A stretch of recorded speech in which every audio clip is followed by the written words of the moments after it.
Buongiorno da Sicilia 24, le principali notizie.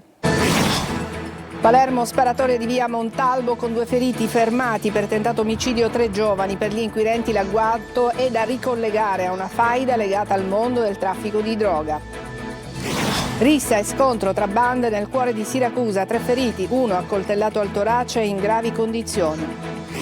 A Palermo rinviato al 18 giugno il processo con rito immediato al presidente dell'ARS Gaetano Galvagno, accusato di peculato e corruzione. L'ARS si costituisce parte civile contro il suo presidente. Aggressioni e sovraffollamento, carceri siciliane in emergenza per il garante regionale dei detenuti, una polveriera pronta ad esplodere.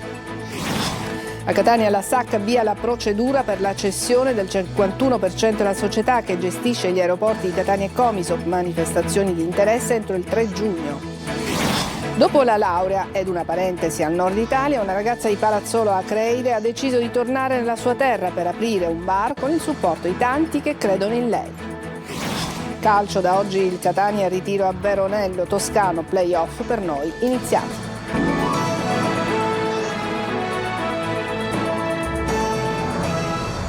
Bentrovati. C'è una faida legata al mondo del traffico di droga dietro le sparatorie dell'ultimo mese a Palermo. Lo pensano gli investigatori che hanno fermato per tentato omicidio i 3 presunti responsabili dell'ultima sparatoria, quella avvenuta all'interno del mercato di via Montalbo e che ha portato al ferimento di 2 persone, una delle quali era un semplice passante. Manlio Viola.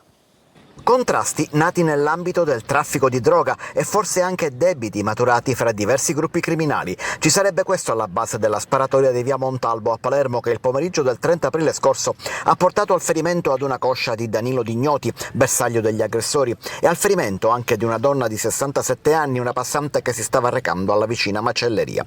Gli aggressori sarebbero 3, Giovanni e Salvatore Gioè di 21 e 29 anni e Rosario Sposito di 28. A bordo del ciclomotore dal quale sono partiti colpi d'arma da fuoco, secondo gli inquirenti c'erano Sposito e Giovanni Gioè, ma anche Salvatore avrebbe partecipato facendo da palo e informando sugli spostamenti di Dignoti. La sparatoria sarebbe la risposta a un altro evento della notte precedente avvenuto a distanza di 1 chilometro poco meno in via Don Minzoni. Una trentina di colpi di Kalashnikov vennero sparati nella notte fra il 29 e il 30 aprile contro la casa e l'auto dei fratelli Gioè. Gli inquirenti hanno ricostruito gli eventi molto velocemente grazie ai filmati delle telecamere di sicurezza. Tutti i protagonisti di questa vicenda infatti sono noti alle forze dell'ordine e sono stati facilmente riconosciuti.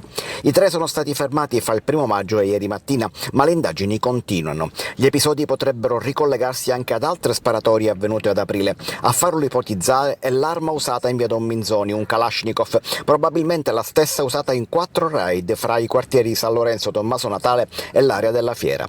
Tutti i quartieri ricadenti nel mandamento mafioso di Resuttana San Lorenzo, un'escalation di violenza che preoccupa e che potrebbe ulteriormente degenerare.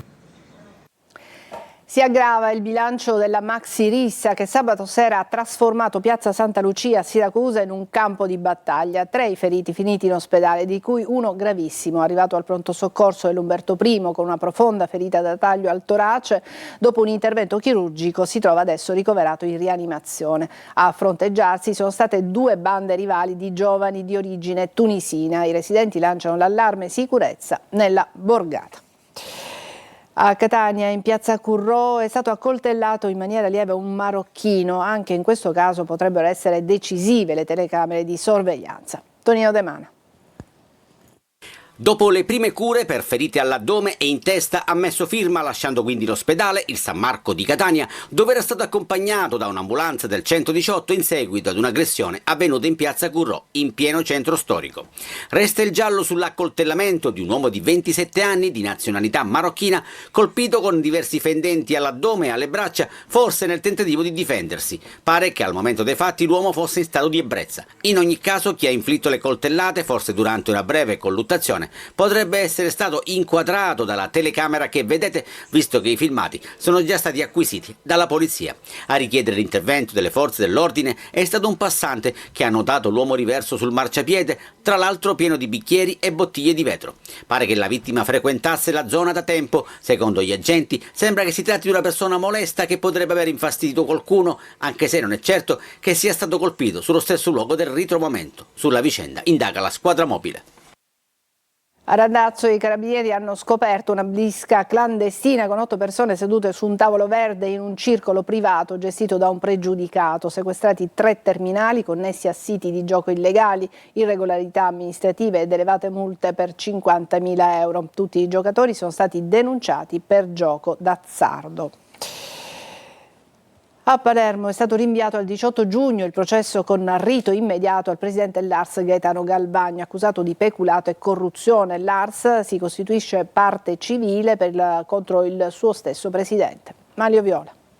Anche l'Assemblea regionale siciliana e la stessa regione siciliana saranno parte civile nel processo che vede imputato il presidente dell'ARS Gaetano Galvagno. Le due istituzioni hanno presentato oggi istanza di costituzione.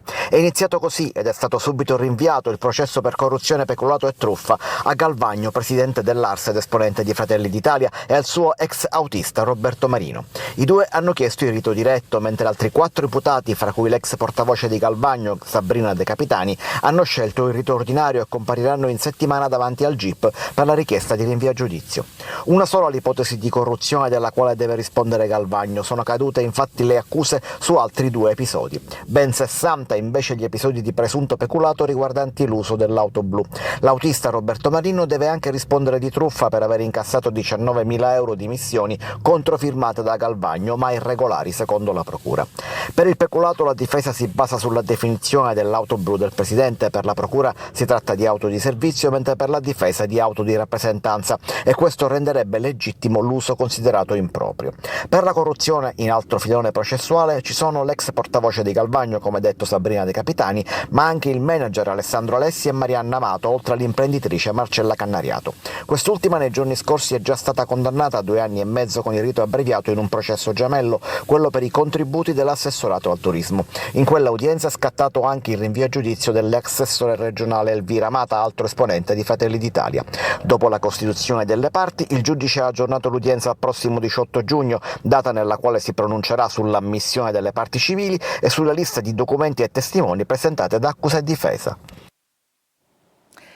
Carceri siciliane in emergenza. Le ultime aggressioni agli agenti penitenziari e il sovraffollamento rendono ancora più grave la situazione. Il garante regionale dei detenuti parla di una polveriera che è pronta ad esplodere. Giusy Lazzara. Da Palermo a Catania fino a Messina e Siracusa non c'è pace nelle carceri siciliane che vivono in uno stato di allerta perenne da anni. La situazione si complica, gli ultimi episodi con agenti penitenziari aggrediti, genitori che portano la droga ai figli durante il colloquio, è accaduto al Pagliarelli di Palermo. Detenuti trovati morti dentro le celle, malati psichiatrici non curati. È come una bomba innescata che in qualunque momento può esplodere. È una polverina nella misura in cui non si riesce ad arginare questo fenomeno, perché non è solamente la droga che entra nelle carceri, sono i telefonini, perché c'è poi sicuramente una disfunzione, qualche cosa che non va, con tutta la buona volontà. Il sottodimensionamento degli organici di polizia penitenziaria non può intervenire, è lo Stato che va a incidere su questo momento di difficoltà. Pesa anche l'assistenza sanitaria dentro il carcere, un sostegno soprattutto per i malati psichiatrici. Il settore della psichiatria è in ginocchio nelle carceri, perché chi veramente è affetto da queste patologie psichiatriche, a mio avviso, non dovrebbe stare nelle carceri. Altra questione che si trascina da anni riguarda l'edilizia carceraria che prevede nuove strutture. Il futuro di Fontanarossa è a una svolta. La SAC, la società che gestisce gli scali di Catania e Comiso, ha ufficialmente aperto le porte ai privati con l'avvio formale della raccolta di manifestazioni di interesse per la cessione di almeno il 51% del proprio capitale sociale. Una mossa che segna il passaggio della maggioranza della società dalle mani pubbliche a quelle di un operatore economico privato. L'avviso è rivolto a player nazionali e internazionali che potranno presentarsi singolarmente o in cordata. La privatizzazione punta a potenziare le infrastrutture e i servizi del Fontanarossa. Dopo la laurea e una parentesi al nord, una ragazza di Palazzola Creide ha deciso di tornare nella sua terra con un'idea molto originale e il supporto di tanti che credono in lei. Sentiamo Francesco Aloi. Ho fatto un bel giro, sono partita dagli Stati Uniti, poi Bologna, l'Austria, Danimarca, Milano, per poi tornare a casa perché alla fine casa richiama sempre. Lasciare il nord con direzione casa. Chiara ha deciso di scommettere sulla sua terra di origine, la Sicilia. A Palazzolo Acreide, nel siracusano, ha aperto un locale, o meglio, come preferisce chiamarlo, un manifesto. Perché in realtà questo progetto ha portato a tanta condivisione e a tanta collaborazione, tanti giovani che si sono sentiti coinvolti sin dall'inizio in un progetto di rinascita di un posto in un piccolo borgo. 29 anni, laureata in economia ambientale, non è riuscita a restare lontano dal borgo che l'ha vista crescere. E così ha fatto di tutto per lavorare qui. L'obiettivo di adesso è togliere tutta quanta la vernice. Sono venute persone da tutta la Sicilia, ore e ore di macchina per venirmi ad aiutare. Ma prima di tutto ciò, impresa non da poco, è stata a rilevare l'attività. Con il crowdfunding è riuscita a raccogliere 30.000 euro da ben 869 donatori. Da qui il nome del locale. Gli 869 sostenitori hanno poi votato il nome che preferivano e hanno votato 869. Borghi come questo continuano a spopolarsi, un esodo che porta tanti giovani a lasciare il sud in cerca di lavoro. Con un po' di buona volontà e un pizzico di fortuna, però, restare non è del tutto impossibile. E non dare neanche una chance ai nostri luoghi d'origine o comunque al sud in generale, secondo me è una partita persa in partenza. Adesso una breve pausa, tra poco.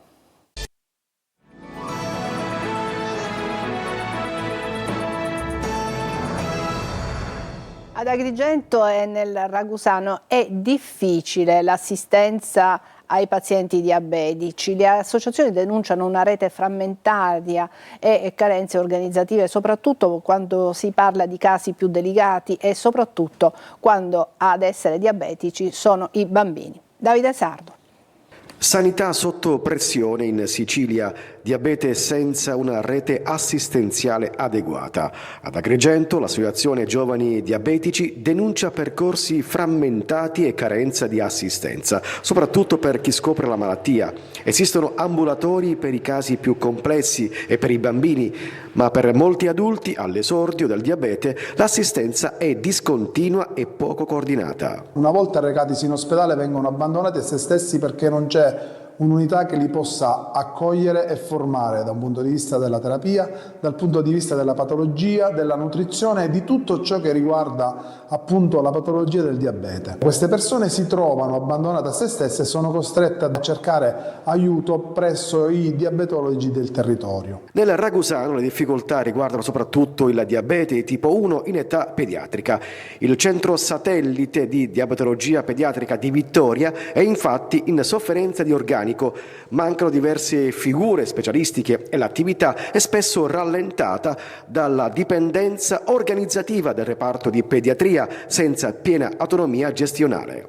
Le associazioni chiedono ora interventi urgenti per una rete diabetologica più strutturata ed efficiente. A Mister Bianco è stato presentato Se mi ascolti so parlare, un videoclip che è dedicato alle persone affette da autismo e persone che spesso comunicano in modi diversi. Desiree Ferlito.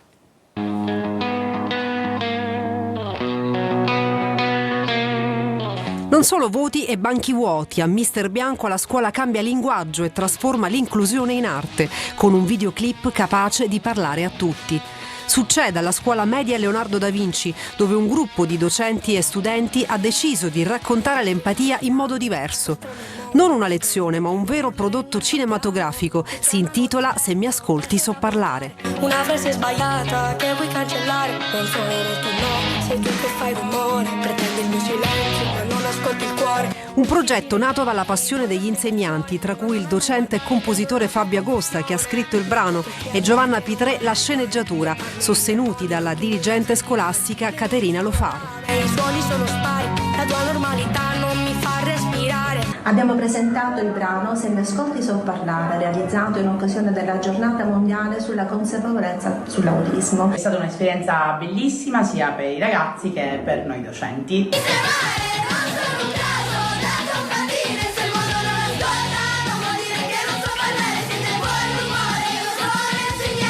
banchi colorati sulla spiaggia e metafore visive sulla fragilità e sui sensi. Un racconto potente costruito insieme ai ragazzi che ci hanno messo volto ed emozioni. Se piango in tempesta dentro la testa. Un messaggio che va oltre la scuola. Se mi ascolti so parlare diventa un invito universale ad ascoltare chi spesso si sente invisibile tra i corridoi di un istituto, ma anche nella vita di tutti i giorni. Se il mondo non mi ascolta non vuol dire che io non so parlare. Un progetto che dimostra come la scuola può diventare voce, immagine e futuro. Prova tu con la musica che ti esplode.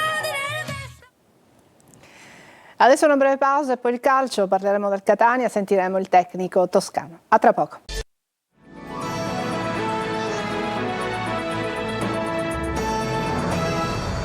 Eccoci al calcio. Da oggi il Catania è in ritiro a Veronello, un'amichevole già programmata e forse una seconda la si disputerà domenica. Prima della partenza ha parlato il tecnico toscano. Sentiamo con Marco Carli.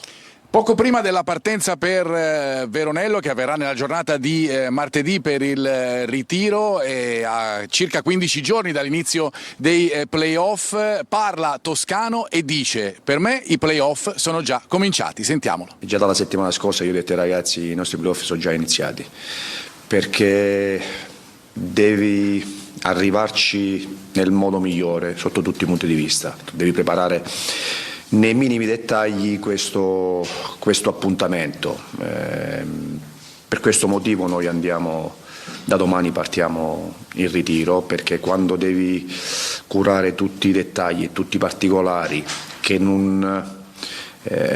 una partita o in un torneo così di partite ravvicinate sono fondamentali, devi stare dentro al lavoro 24 ore su 24.